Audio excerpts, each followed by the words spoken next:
All right, you guys, are you ready for wine ambassador training? We're 1 minute after the hour, but the Mr. Sean Flaming, or as some of us know him as Shane too, is going to lead us on something incredible that I don't even know what he's teaching on. So go for it, Sean. All right. Welcome to another wine training on Saturday. I don't even know the date. It's Saturday the 19th. Woo! Man, this month is flying by. This is incredible. All right. So I have been working on something, and honestly, I think it's an ongoing thing because the amount of wine that Wine Ambassador has is just unbelievable. I don't know if you were watching me during the last training, but I was trying to find some wine that I thought I had, but I must have drank it. So I am going to do, for the next couple trainings, I'm going to try to walk people through the different types of wines that we have, what order you drink them in, and what you're going to get out of drinking them and what you're going to pair them with. That's going to be my goal. I'm honestly, I'm a little unorganized, so I got some notes over here, and I'm just going to kind of walk through what we have, and like I said, how we. The first thing I'm going to talk about is when you're drinking wines. Let's say you're not just drinking one bottle of wine, but maybe you want to start off your day. Maybe it's a nice sunny Sunday or something, and you're going to have a brunch or an early dinner, and you want to start off with maybe something that you're not going to have with food, right? So you're not going to want to start off with a bold, hit me Cabernet Sauvignon or Syrah or something. You want to start off light. You want to start off either maybe bubbly or very clear, very crisp, maybe a rosé, Sauvignon Blanc, something like that. So we have quite a few different ones, and I do know that there is a holiday coming up called St. Patrick's Day. I actually have one of our St. Patrick's Day wines here. So that's one of the ones I was checking out. But things like that, find a holiday to drink it with, find an occasion to drink it with. But we're going to start off with the sparklings. So we have two sparklings right now. We have the Hudson and the Sparkling Rosé. And we'll start off with the Hudson. I actually love the Hudson. I am not a bubbly type person. I have some issues with my acid reflux, and bubbles just absolutely don't help it out. So the Hudson, though, it's got a great aroma. This is going to be a perfect wine to drink by itself, number one. A lot of people like that, what do you call it? Mimosa, right? A lot of people like a mimosa, but I'm going to tell you right now, if I'm going to drink a mimosa, I'm going to find a cheapo, Prosecco or some cheap thing to drink, because the Hudson is so good by itself that you don't need to add something to drink it with. But Sean, no one needs to suffer through cheap champagne. I know, but I have a hard time. I have a hard time putting something into my wines that make it not really wine. Okay, so I'm glad. I'm just going to interject here with you for a bit, because I love a good mimosa, but it's like anything. If you're going to cook with wine, don't cook with wine you want to drink. That's horrible. And it's the same thing with like that. Like, so you got to look at it like it's a cocktail with a wine, right? A mimosa is a cocktail. It's a mixture. All right. So if you're going to drink anything in your body, you should have the finest. The thing with that brute is it goes great with the right mixes. So you don't want to use a cheap orange juice. You want to use like freshly squeezed orange juice or grapefruit juice, or as close as you can get. Like, there's some that have like, and I like orange juice with pulp when I put it in there, because if I can't freshly squeeze, because I don't have the convenience of having all that in front of me traveling, I just get the best orange juice I can. But I got to tell you, when you take a fresh juice, grapefruit juice, mango juice, pineapple juice, orange juice, of course. Sometimes a mixture of all the juices, like two juices, like an orange and mango. You can put that sparkling with it. I'm just going to tell you, garbage in is garbage out. I just can't buy cheap crap. There's a reason. Oh my gosh, Sean, my back's curling up right now. I know. Yeah. So, okay.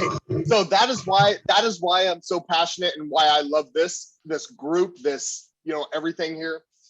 I honestly, between Rory, Tanya, and Peter, I'm always learning something, right? But Sean, I actually understand where you're coming from, because so this is usually what I do is I start out with a nice mimosa, and by about the second one, I'm like washing the glass or getting a new glass and just doing straight brut. Yeah, straight brut. And I'm a straight. If I am going to drink it, I'm going to drink it straight. It has got some great like the oaky flavors come out in it, which is awesome. It's not buttery, but it's very got like a yeasty flavor, which is awesome. I love that. It's not super crisp, but it does have the green apple and nectarine flavors. And just so you guys know that the current version that we have, when it's gone, it's gone, and we have a new one coming behind it. Just so you guys know, so don't, just you guys know we changed that on that too. We did a really big run on this because we sell it year round. But I was watching the numbers dwindle down, and we'll be getting the next one up one of these months here soon. So just know, as great as this one is, the next one's supposedly going to be even better. Yeah, and so I wasn't even going to mention that, but that is actually a great point. So you are going to know the difference between a small boutique winery that really cares and is passionate about their wines compared to those big conglomerates that just mass produce wines. Because those mass productions, you're going to get the same wine every year. They're not going to make a different style, a different flavor, a different type of wine. They are going to make the same, because they need, it's kind of like Bud Light, right? Bud Light has to taste the same every year. It can't change, right? That's the same with wine and those big mass production wineries. They have to Bud Light, it's not even a real beer. It's a beer byproduct. Just so you know. I actually can't even say what I think of Bud Light, but right, but it's not appropriate on the American style beer. That's the conglomerates at work. They will taste all the same because they're mass produced, and they don't use your real beer making stuff. They literally add additives to it too. It's the same type of concept. It's not a true beer. You're drinking a malt beverage, which is, they make wine beverages too, and they call it wine. They make beer beverages, and they call, and it will be labeled like malt beverage on a lot of them, but it's not real beer. It's not beer the way it was intended, and we've been conned. That's all. We've been living in a con. Right. Making beer is pretty simple.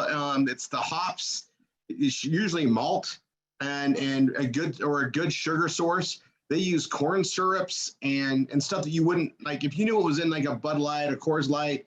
I can name all the other ones too. If you knew what was in there based on additives and what they make it with, you probably wouldn't consume it. You wouldn't, but you don't see all the ingredients. They list them more on beer than they do in other things. Go look at how many ingredients are on a domestic beer that they try to make it sound American. Go look at it. And then go have like a real American beer, like a Boston Lager. Drink them side by side. There's no comparison. Anyway, that's beer. Wine. So and that's beer. Honestly, when you get down to like the microbrews, very similar to wine. That's why I love it. Because they have the touch of whoever's making it in it. So those boutique wineries, which we have right here. Yes, we are going to be the largest wine club in the world, right? But we're still a boutique winery. We still hand make our own wines, and the care and the passion goes into it, and you can definitely tell, right? Like Rory was just saying, we have the Hudson, and the next one that's going to come out is going to be even different than what we already have, which awesome. I'm excited about that. So going along with food and your Hudson or your sparkling rosé, this is going to be light foods. You're not going to drink these with a big steak, actually the Hudson might go well with a barbecue, honestly. Mainly because of the sun, the being outside, almost more with the ambiance, right? But your Hudson and your sparkling, you're gonna have before your meal and with your light appetizers. All right. You can also probably have the Hudson because of the yeasty oaky flavors in there. You probably could have that with a good, maybe like a creamy pasta. Probably would go really well with that also. I'm gonna add something on the sparkling. Yeah. You are muted, Rory. I'm back. I saw that. I'm gonna add something to it really quick. All right. Is that you don't have to have like orange juice and stuff to change it up a little bit. It's really simple. Some blueberries, raspberries, strawberries. You can just put the actual fruit in the glass with it, and it'll enhance the flavors a little bit, because the flavonoids, or I call it the flavor building cubes, for those fruits are actually in that sparkling wine. So they'll attribute each other and play off each other. It's that simple too. So you can have a lot of fun with it. And if you're doing like a meal, like a steak, depending on the flavors you're having with the meal, this is a really good starter for anything. That's why, you start off celebration, it's a starter because it's light, right? You can go from the sparkling brut to anything. Just there you go. My 2 cents thrown in. Yeah, I love it. That's great. And speaking of that, your Hudson is going to be made primarily with, or your sparkling wines are going to be made primarily with a Pinot Noir and a Chardonnay. Those are the grapes that are normally used to create sparkling wines. All right.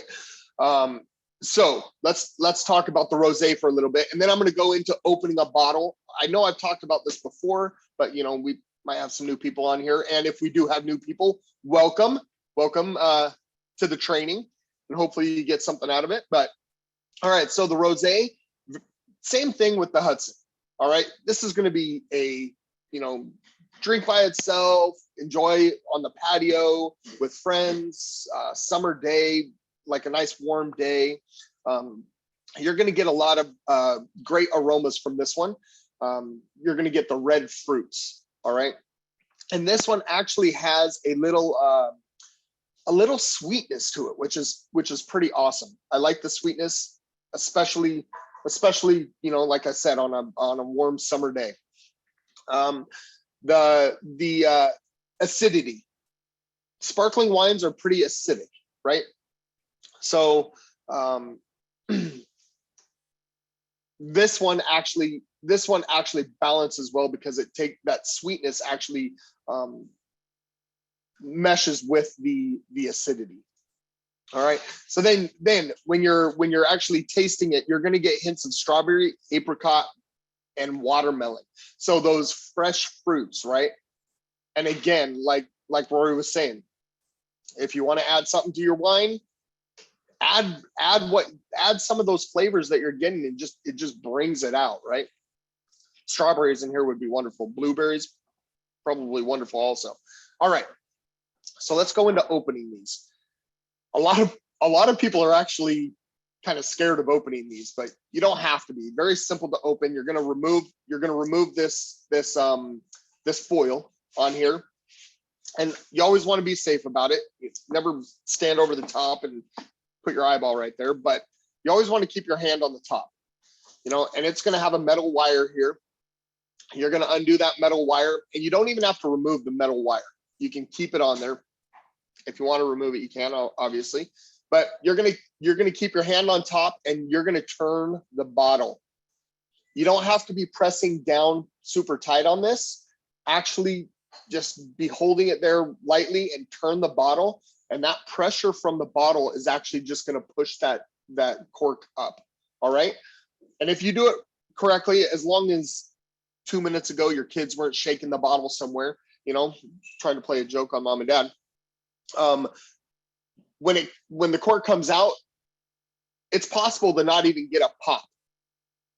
It doesn't happen all the time, but it should just pop out really easy, nice and easy. You're not going to get a big mess, a flowing bottle, you know, unless it's a celebration. You want to do that, you know, go for it, whatever. But that's how you're going to open it. And then I should have got glasses out, but most of the time you're going to drink this in a flute. All right. And there is some history on the flute. The flute hasn't been around forever, but you'll see the bubbles coming up from the bottom, and that is actually an intentional. It's a how do they say that? An intentional like mistake, right? Or I forget what it's called, but they do it on purpose, so the bubbles do come up. Now there is also a saucer sparkling wine glass that you can drink it out of, and that's kind of the newer thing people are doing. It's a little bit more fancy and I don't know, just people like it that way better. But the nice thing about that is you definitely get more oxygen. You're gonna be able to get more aroma out of it too, which is nice. All right, so that is our sparklings. Okay, so the next ones we're gonna go into. We're still going to stay light, right? But we're going to go into all the white ones, right? And the rosés, things like that. We're still going to stay light. And we have quite a few. So when like I said, when you're drinking your wines, you want to start lightest to boldest, right? That is even within the white category, the white wine category. All right. So, and then we do have something that's a little different. We have a white wine that's Moscato, which actually has a little sweetness. And of course, you would want to drink that a little bit later, right? But we're going to go into, we have lots of white wines. Very exciting. I'll probably miss some, honestly. But we have the Discovery Sauvignon Blanc, Discovery's white blend, which is a blend of Shannon Blanc and Veonier. That is, I've had that. I think we put that out with the Breast Cancer Awareness Month, and I do have one of those. And that one is an amazing wine. Very, very crisp, very clean. Oh man, it's beautiful on the palate. We have a St. Patrick's Day Sauvignon Blanc. So what Rory was talking about earlier about the different tastings. What would be great to do is have a wine tasting and get like your Discovery Sauvignon Blanc and your St. Patrick's Day Sauvignon Blanc, put them together, pour them in two separate glasses, and actually taste them together. You're gonna get, they're the same grape, but you're gonna get different aromas, different flavors, which is pretty awesome. So let's talk about a Sauvignon Blanc. So almost all white wines are gonna be high acidity and no tannins. White wines don't normally have tannins. Your tannins are going to come from the grape skins and the stems, and then also from, you're going to get a little tannin from the actual oak barrel itself, right? When it's fermenting and aging. A lot of white wines don't age in oak barrels. You know, they'll age in a steel barrel. So the Sauvignon Blanc, like I said, higher acidity, a lot of times a little bit lower alcohol content, right?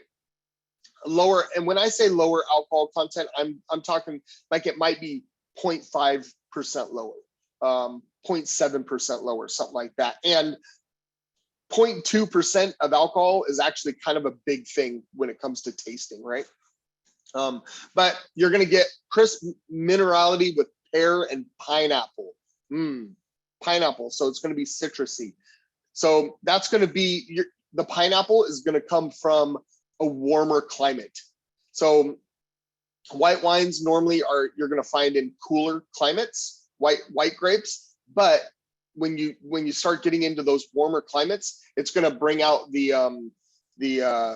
pineapples. What else does it bring out? Yeah, the pears. So those medium fruits, right? Then the Sauvignon Blanc, what we're gonna pair that with are gonna be cheeses. So, and this is also something fun that I like to do. if you're doing a wine tasting, this is always great to do. Get lemon and cut up the lemon and have people take a drink of their wine, right? Taste the wine, the Sauvignon Blanc. And then, and this also goes with Pinot Grigio. Pinot Grigio is another one you can do this, but take a lemon, have them take a sip of the wine and then take a bite of the lemon or squeeze some lemon in their mouth, right?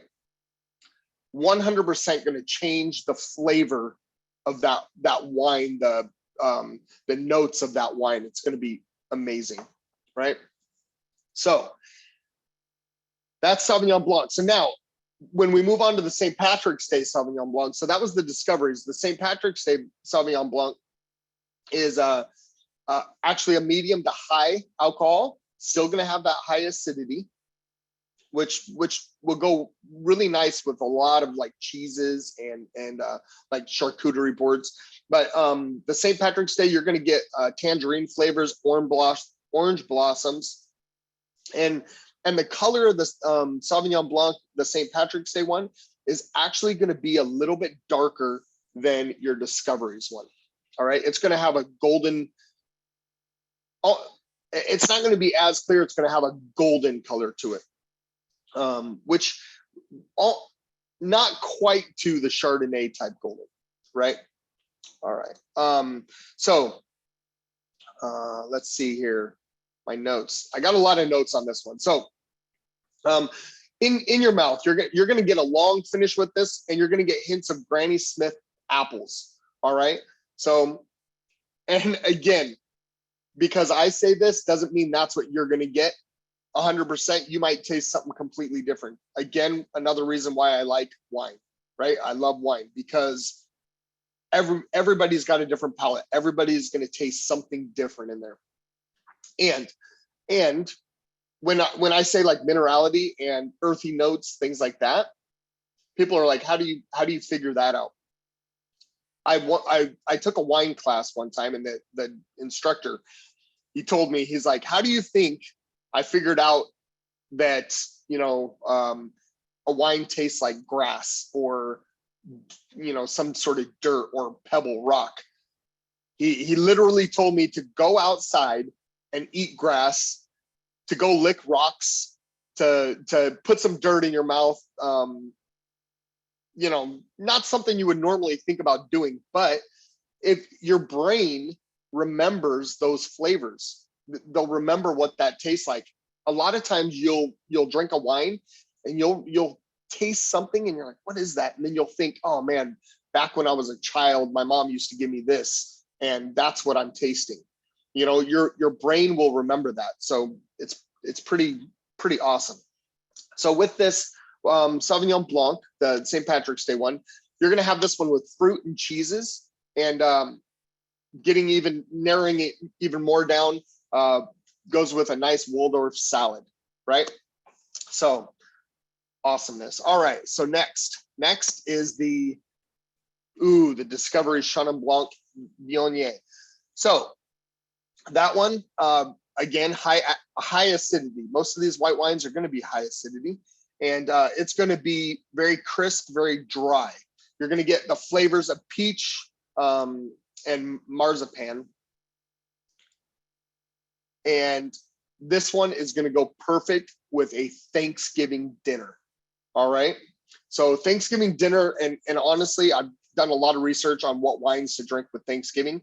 You can drink about 100 different styles of wines with Thanksgiving, because Thanksgiving has such a wide variety of foods that you can pair, honestly, with any wines out there, which is pretty cool. But this wine will go basically with anything in a Thanksgiving dinner.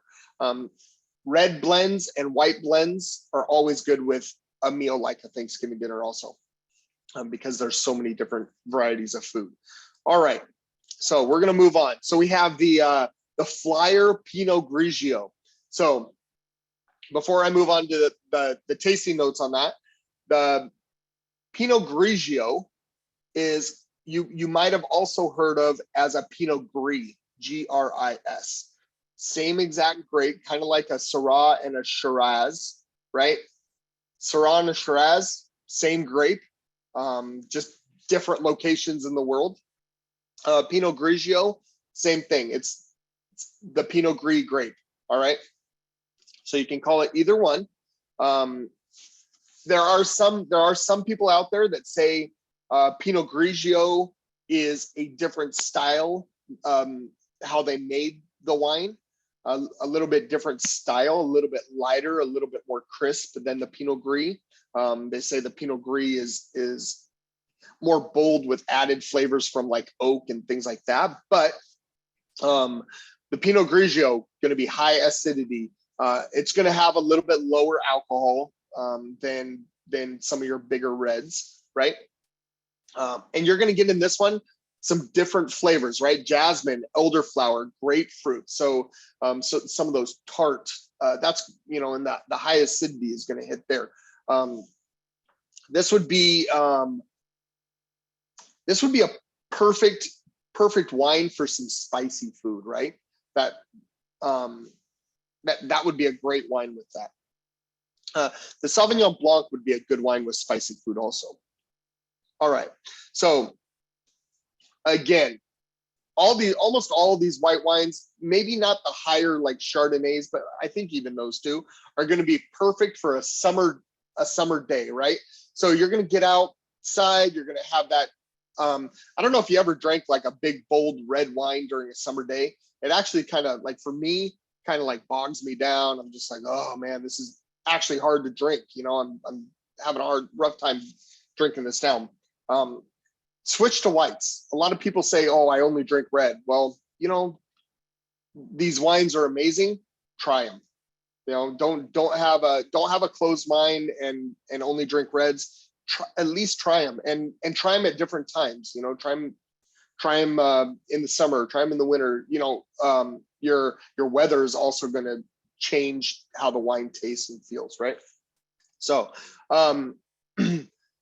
this one says have with raw oysters, which that's awesome. I love that. Seafood's great with white wines. Salads, and then of course your cheese boards, things like that. All right, so we have a couple different Chardonnays. I don't know if I missed one or not, but we have the Moonlight Sonata and the Inaugural Chardonnay. I love them both. If I was to choose one, I'd probably go with the Inaugural. Oh no, we have the Freedom also. How dare me? Awesome. Actually, I'd choose the Freedom out of all three of those. But all great Chardonnays, all have a little bit different, like I said, you know, different tastes, different flavors, different things that you're going to pull out of them, right? So the Moonlight Sonata, it's got a mid palate acid. So once you start getting into the Chardonnays, the acidity is not going to be as high as the Pinot Grigio and the Sauvignon Blancs. They're going to be a little bit calmer because they've been most likely they've been aged in oak. Now, I don't know. You can look at the notes here.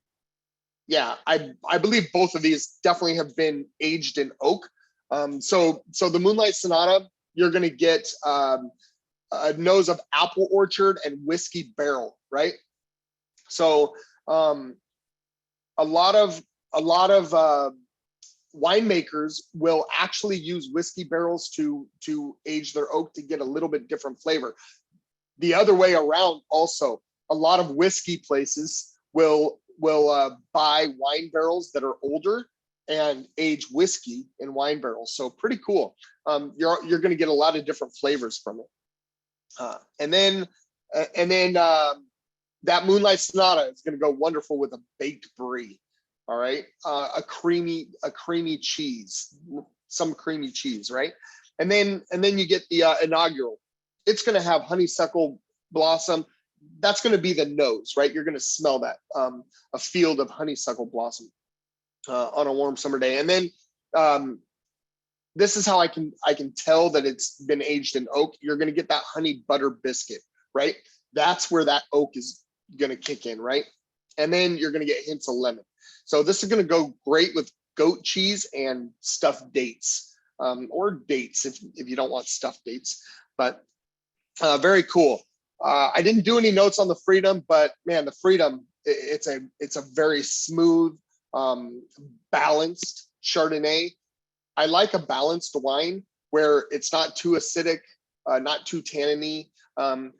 Chardonnay is one of the, I'm not going to say it's the only white wine that's going to have tannins, but it's one of the more common ones that you might get a little bit of tannin in your Chardonnay, mainly because most of the time they age Chardonnay in an oak barrel at some point in its lifetime, right?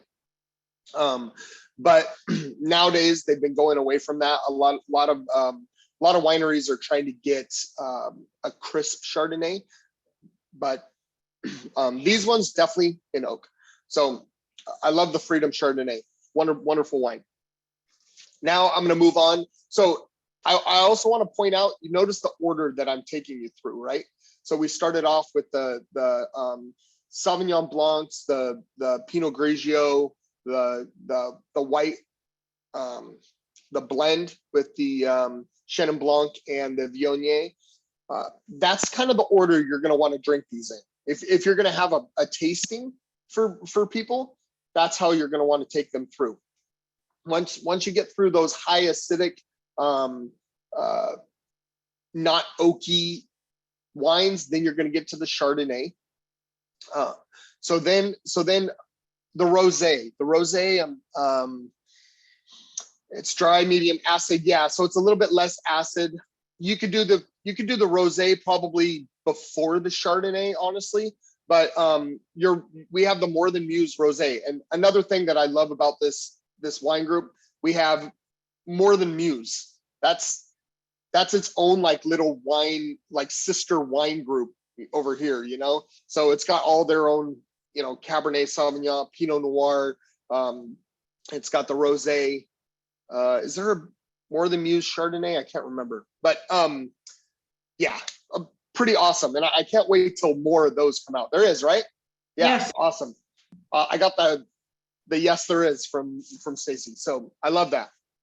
So it's kind of grown its own little group over here, which is pretty cool. And I believe I was told once that there's going to be nine of them total. So, which if you don't know about More Than Muse, it's, you know, the Greek muses, there were 9 of them.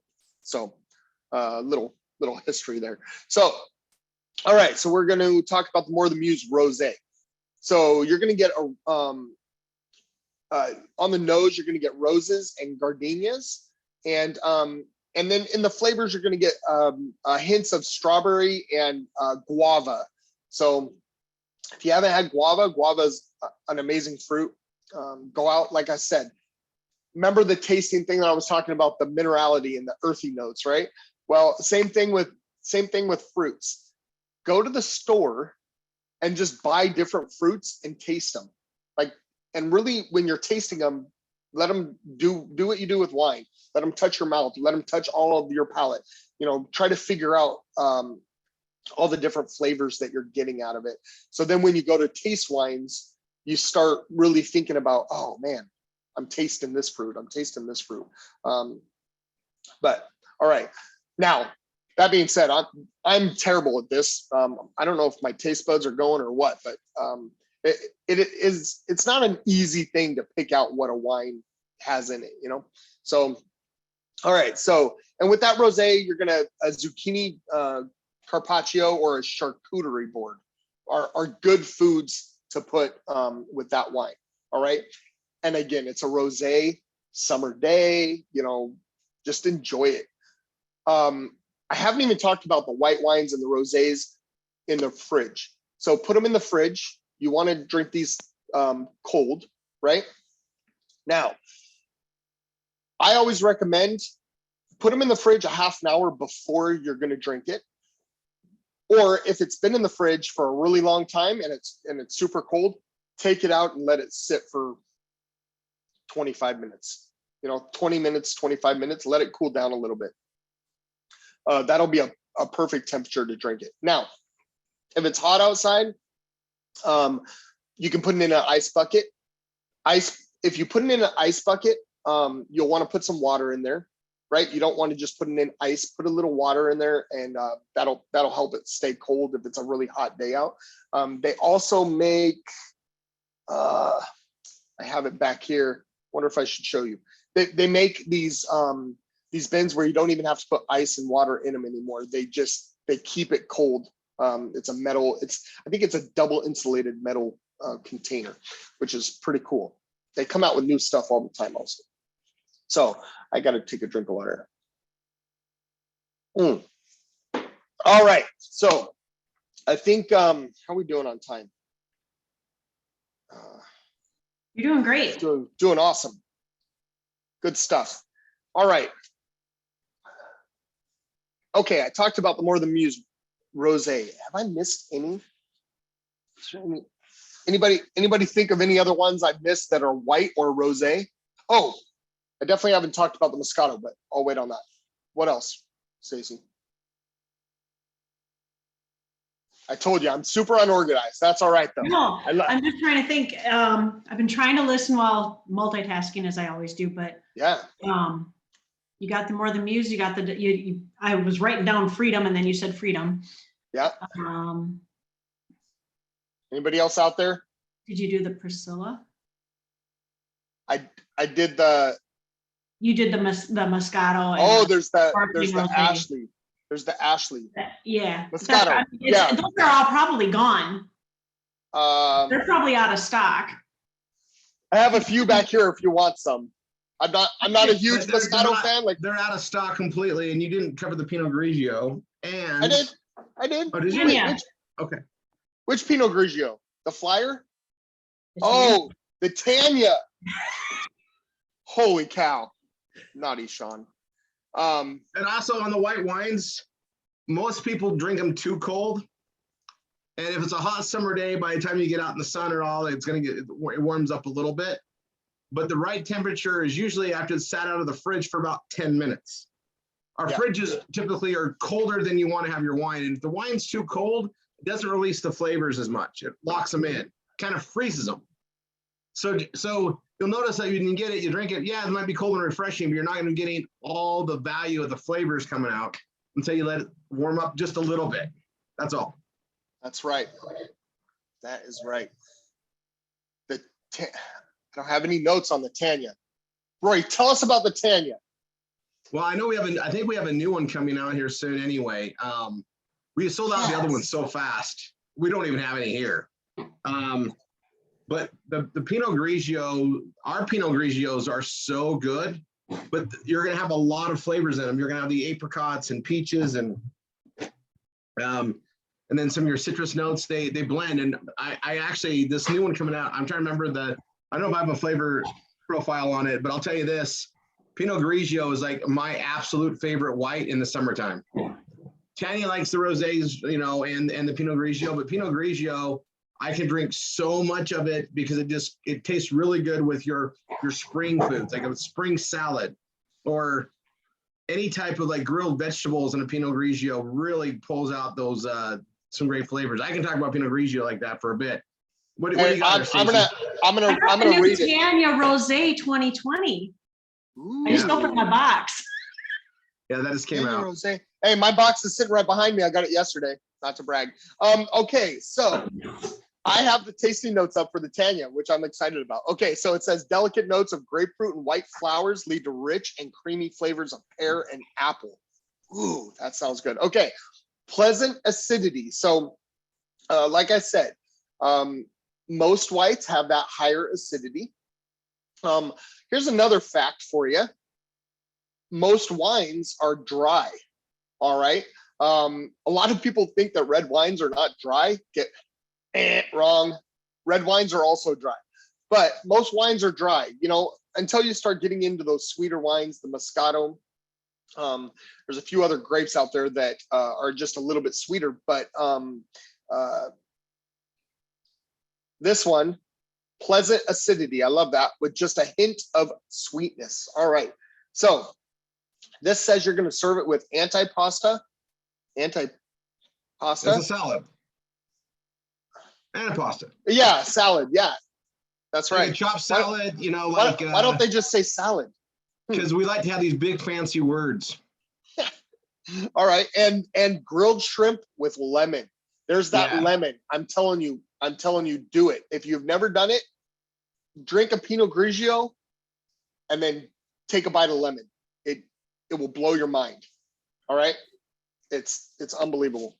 Anyways, all right, that's the Tanya Pinot Grigio. Let's scroll down here. Let's see if I missed anything else. No, got that. Okay, let's talk about some Moscato for a minute. I'm gonna do the red wines next week. There's a lot of red wines, and there's a lot of, I got to prepare for that one. But, no, got that one. Okay, here. Oh, and there's the white parables in white. Dang. Yeah, that's a Shannon Blanc. Well, we got a couple of those, but there's a Shannon Blanc. Yeah. Golly. I love it. It's incredible. All right. So if you don't have any of these wines that I've said, just go in the back office and get a case. Try them all. Okay, so I'm gonna, let's see. No, that's a cab. Okay, that's the flyer. All right. So Moscatos. Moscatos are a good wine, especially if you like that sweet wine, right? These Moscatos aren't like huge. They're not like a port. They're not like a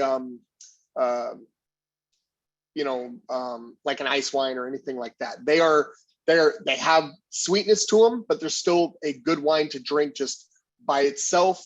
I personally would drink a Moscato, maybe have a glass of Moscato after dinner instead of having, a big dessert. I would just drink a Moscato, especially if it's a early dinner or a brunch, and then after I'm just relaxing outside or something, I would drink that Moscato. All right. Let's see, what do I got on Moscato? I don't have anything on Moscato. Where did that go? There it is. Okay, so the Moscato. Okay, we have a few Moscatos. We have the Discovery's Moscato, and we have the Ashley Moscato. So the Moscato is made in a style of a German Riesling. Okay, so if you don't know what that means, Riesling can be actually, Riesling has a huge dynamic, right? It could be super, super dry, really high acidity, all the way to super sweet, right? So, but this one says German Riesling. It's creamy and super sweet with notes of green apple and vanilla. That vanilla is going to be the oaky. It's going to come from the oak, right? It's going to be good with a charcuterie. That word, charcuterie. Or a Thai curry. All right, this might be something I'm going to try. It says a Thai curry. So if I'm going to drink the Moscato, I'm big on Thai food. So I'm going to try it with a Thai curry. But yeah. So that is going to be the last wine I talk about today. What do we think? Let's see, what else can I say about wine? Okay. Yeah, we talked about coldness. I'm gonna go into the red wines. Red wines, there's a lot of red wines. There's a lot into red wines. So I'll go into those next week. And okay. So the other things I wanted to talk about: sign into your back office. Go on the home page, go down to the bottom. There is a button that says tasting notes. So you can get the tasting notes from there. The other thing, if you don't know a lot about wine and maybe you're eating some food tonight and you just don't know which wine to drink, Google is always your best friend, right? Google what wine to drink with, pasta, what wine to drink with a chicken, whatever. Google it. The other thing I can tell you is whatever food you're eating, take the weight of that food and go with whatever wine. The other way you could do it is the style of wine. we always talk about match, like where the wine is from, right? But you have to remember almost all the grapes are like a European grape, even though they're made in Napa, or the wine is made in Napa. Those grapes, way back when, most of them were brought over here. All right, probably all of them, but most of them at least. So think about, you could even Google where this type of grape is from. You know, a lot of different things. I love wine because there's so much you can do with it. But the biggest thing with that is go with the weight. So like if you're eating a steak, right, you're going to have a red wine. If you're eating a salad, you're most likely going to have a white or a rosé wine, you know, a little bit lighter food, right? Same with chicken. The Chardonnay is a little bit bolder white. So you can even have that with like a tuna steak, right? Or, you know, a heavier fish. The salmon would be good with a Chardonnay. Pork would be good. So some of those lighter meats, chicken, pork, lighter meats, but you know, it's not a big steak, right? Yeah, that's all I got. Hopefully that was enough, and hopefully people got something out of it. I think that was incredible, bud. Amazing training today. I say we tell everybody. I think we go ahead and close out, Sean, and we're save more for you next week. All right, sounds good. Penny Newman's gonna ask a question here real quick. Can you hear me? I can hear you. Great. What does it mean when you say a wine is dry? People talk about wines being dry. Now, granted, I don't drink wine, so I don't know. But I've always wondered, what is a dry wine? What does that mean? Yeah, that is a great question. So let's see if I can explain it. That's the test here. Okay, so there's a couple of different things. So when I talk about dry, you know when you're talking and your mouth gets dry and you're like, I need water, right? Yeah. So when you're drinking a wine, that same thing is going to happen when you're drinking that wine, and a lot of different things are happening in your mouth. You have acidity, which makes your mouth like cry, right? It makes your mouth watery, right? And then you have a dryness to it. So that's going to be where your tongue gets almost like, a lot of people mistake tannins for dryness. All right. Tannins create a natural dryness, but tannins are different. That's that roughness in the back of your throat, right? The dryness is going to be on like the top of your tongue.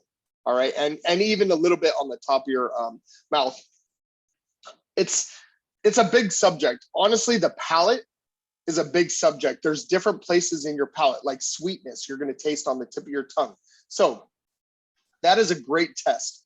If you ever want to tell if a wine is sweet, or maybe you taste it and you're like, man, this is a sweet wine. Don't take a drink of it. Stick your tongue into the glass and just barely let it touch your tongue. You'll be able to tell if it's sugary or not. Another thing, people mistake sweet for fruity. Fruity, you know, US wines are very big in fruit. They're very fruit forward. Whereas you get a European wine, they're more earthy. They're more mellow in the fruit, right? You still get that fruit flavor, but they're more mellow. So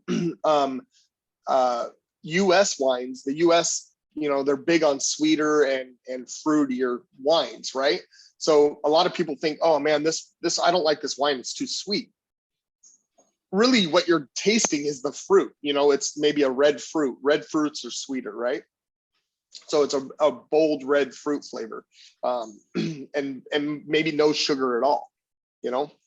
But the dryness that comes with like when you're tasting it, and you're going to get that a lot with white wines because the white wines don't have the tannins. When you drink a red wine, the tannins are going to really disguise that dryness. All right, and that's why a lot of people don't think red wines are dry, but they are. Honestly, without drinking wine, if you don't drink wine, it's gonna be very hard to really tell exactly what I'm talking about. Yeah, I can see that. Yeah, Rory, is there a way without drinking wine to experience that dryness? Yeah, so the best way I can explain it is based on a user interpretation of it for myself. So you hear what they call like sweet and dry. And sweet, you drink it and like it's like your mouth is coated with a sweetness. And when you drink a dry wine, you taste the flavors, but it's like it's dry. It's like it doesn't really wet your mouth as much because the flavonoids and the wine are really rich when it goes in. And honestly, that's a good sign of a better wine is when it does that. So so when they call it dry, it's because it does have a dry taste to it. Like the sweet, it's like a candy coating you get on a sweet wine. When you drink your wine, you don't want to be a candy coated mouth. That's not a good. If it's syrupy, it's not right. So if you like the sweet is more like a syrupy consistency in your mouth, and the dry, like you drink it and it goes down. Like water is not dry. You drink water, it wets. Wine, even though it's got a considerable amount of water in the process of making it, all the flavonoids, all the tannins, and everything else are going to be more of a drying, and it's meant for flavor. It's going to have way more flavor to it than other things because of all that. It's like packed in there. So when we say dry, we're not like it's not like you're sucking in dust, but it's the flavors are so they don't coat. It's not going to coat your mouth. And that's where the dry term comes from. But and when you're drinking a wine, if it's drier, I mean, usually means it's a structured beverage. It's been made right, and you're tasting all those flavors, and you're gonna want more and more. But it's not like you drink wine and go, oh, I just hydrated to death. It's not meant to be a hydration. It's meant to help break down foods. It's meant to help you break down the flavors and all the taste in the foods and the wine itself. So dry is a good thing. So when they say it tastes dry, Penny, it's not like you're eating dust again. It's different than when like you're doing, you drink like a Gatorade or water, you're going to get like a Gatorade especially. You're going to get like a coating around your mouth a little bit. There's like a syrupy consistency to sweet stuff. Sweet wine will do that. If you drink wine and it's coating that's a sweet wine. Usually not the best wines for you. Very high sugar content, and they're more punches. And they're not really a true wine form. So almost all really good wines, and I know there's probably some exceptions out there. I mean, even our Moscato, it tastes really good, but it's still dry. Okay. Awesome. Yeah, so like a they call those semi-sweet. So if it has a little bit of sugar in it, Moscatos do have sugar. It might be a dry wine. But it's still gonna have some sugar, so it'll be like a semi-sweet wine. Yeah, the other thing Moscato that we have out right now, it's got an incredible orange taste. So usually you taste orange blossom in a Moscato. Moscatos are made with the Muscat grape, which a lot of people don't understand is like the oldest known grape to make wine ever. And Moscato carries that. So a lot of people think that's just like a punch wine. No, a true Moscato is amazing, but they're really hard to get, and we have them. Like our Moscatos are insanely good. I almost can't believe how good that guy makes that. But anyway, you guys will when you're drinking that, it's still pretty dry for Moscato. Like when you awesome. Yeah, have you had it any Sean? No, I have. That is the one wine that I have not. I'm like I said, if it's got to be the right time, the right place, the right food. But now that I've kind of read the notes and I've kind of done a little like studying on it, I'm big on what food am I going to make with the wine I'm going to drink tonight. That's kind of how I'd like to drink wine. Is I'm going to pick a wine that I want, and then we'll decide what food we eat later on. So my wife actually sets our bottles out on the count. Like tomorrow, we're going to have this wine. Awesome. Then we make food with that. So I do have another thing to say about whites and rosés. Do not let them sit too long. All right. If like I got a lot of wine back here, and whites and rosés, and especially Peter has told me this, our wines are made mostly to drink. All right. They're not made for they're not made for sitting You're not supposed and to sell aging. them for 10 to 15 years. That's for sure. Right. So Grand so a Cru's a different rosé, story. a rosé and a white wine, Chardonnay, you can maybe sit a little bit longer, mainly because, like I said, the tannins in it. If it does have tannins, that's what's going to help it age. But you know, the rosés and the Pinot Grigios, Sauvignon Blancs, Shannon Blanc, things like that, those don't have tannins, so they're not made to age. So drink them. You know, don't let them sit there. If you have ones that are older than like 2 years, you're going to start losing what that wine is, and you don't want to do that. You want to get it when it's, you know, it's ready and it's there to give you everything that it has, right? So that I just thought about that. Denise, you want to? I don't want to go too long here, so I want to let everybody go. Denise, ask, and this will be the last question. How about what do you call it, port wines? I know those are sweet. Port wines. So port wine's another subject. So and honestly, a port wine can be a whole topic in itself. But I'll give you a little. Wines. I do too. I have a bunch of ports. One of my, if I'm going to drink a sweet wine, I love a port. Port wine is fortified. All right. And the best part about port wine is if it's high in alcohol, and if you're going to drink it and not drink the whole bottle, a port wine can actually last 2-3 months. You can unlike a regular bottle of wine, you want to drink it within, you know, 2 to 3 days, somewhere around there. If you put it in the fridge, it might last another day, but you're going to start getting like a vinegary taste flavor that the wine's going bad, right? But a port wine has that alcohol. It's got that sherry. Is it sherry? No, it's what is it made with? Hold on. I've had port wines with a proper top or a screw top that lasted years, because I have some that's like very expensive bottles of a tawny port. Yeah. And they'll last a long time. They're like a liquor almost, or they kind of are a liquor. Yeah, this is my specialty port right here. So can you see it? I don't know if you can see it. It's a Croft. I love it. It's a 1995 Wow. vintage port. Yeah. So, but yes, that's a great question. We don't have any ports, so I mean, I do recommend, if you've never had a port, yeah, go get a port. They're a great wine. In the UK, they actually shoot port like a shot. It's ridiculous. All right. I shouldn't say the UK. I should say the Royal Navy. But yes. All right. That's a great question though, Denise. Thank you. Yeah, it's a sweet wine, very high in sugar, very it's made to drink as a dessert, you know. Or you can have it, you know, before, but yeah. All right. That is it. Let's stop the recording.